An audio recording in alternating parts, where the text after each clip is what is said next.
My name is Marianne Purcell, and I'm from Atoka, Tennessee. My fiance, Chris Karras, was murdered in Nashville, and I support victims' rights. Chris was a young soul who was just beginning life. He had just asked me to marry him, and he made a promise that he'd never leave me. And on October 26th of 2007, someone came into our life and forced him to break that promise. He was at work, and there was a robbery, and they came in and asked for the money, and he did everything that they asked. And he laid face down with another 18-year-old co-worker, and he shot them both in the back of the head. In court, no photos were shown.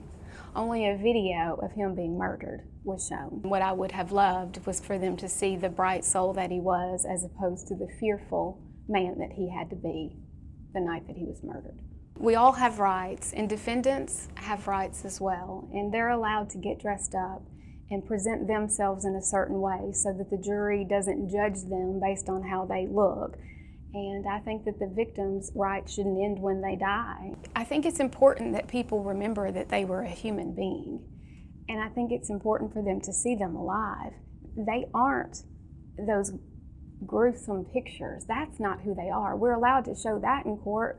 We're allowed for the jury to see these horrific photos. The victim's no longer capable of coming to court and showing up and speaking for themselves, and so I think it's important that we remember who they are and what they looked like while they were alive. We want the jury to get to know the person that was taken, not the victim. We want them to know the person, and we believe that a photo is the only way that can happen. If you want to help, you can contact your state legislator and let them know that you support victims' rights.